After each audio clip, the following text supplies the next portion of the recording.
ST कर्मचाऱ्यांच्या महागाई भत्त्यामध्ये लवकरच वाढ होणार आहे। याच महिन्यात मंत्रालयात बैठक घेऊन या संदर्भातला निर्णय घेणार असल्याचं परिवहन मंत्री प्रताप सरनाईक यांनी आश्वासन दिलंय।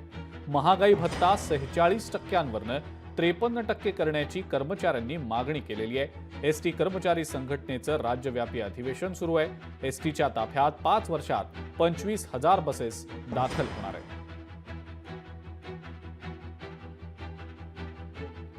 जे महागाई भत्ता 46% आहे त्या 46%वरनं 53% करावा अशी त्यांची मागणी आहे आणि त्या मागणीच्या माध्यमातून सरकार सुद्धा अतिशय सकारात्मक आहे। एसटी जरी तोट्यामध्ये असेल तरी या कामगारांना काही ना काही देण्याचा मानस हा महायुती सरकारचा असल्याकारणाने याच महिन्यामध्ये मंत्रालयात त्या संदर्भात बैठक घेऊन आम्ही योग्य तो निर्णय घेऊ आणि एसटी कामगारांच्या पाठीमागे हे महायुतीचं सरकार ताकदीने उभं आहे हे आपण दाखवून देऊ आणि त्याचबरोबर दर वर्षाला 5,000 बसेस याप्रमाणे पुढल्या 5 वर्षामध्ये 25,000 बसेस आम्ही घेणार आहोत। त्या 25,000 बसेसचं सारथ्य करण्याची जबाबदारी सुद्धा आम्ही ह्या ड्रायव्हर लोकांना आणि ह्या कंडक्टरना दिलेली आहे। त्यामुळे भविष्यामध्ये एसटी महामंडळ अतिशय सक्षम करण्याचा आमचा मानस आहे। आमच्या महिला भगिनींनी मला एक सूचना केली होती की साहेब रात्रीच्या वेळेस नाईट ड्युटी शक्यतो आमच्या महिलांना देऊ नये, अशा सूचना तुम्ही जर दिल्यात तर बरं होईल, कारण नाईट ड्युटी दिल्यानंतर महिलांना खूप मोठ्या प्रमाणात त्रासाला सामोरं जावं लागतं। मी सर्वप्रथम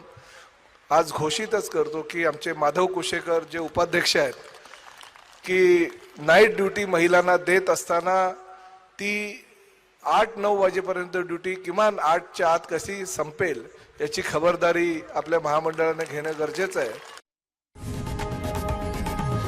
लोकशाही मराठी ऐका, पहा, जागरूक रहा।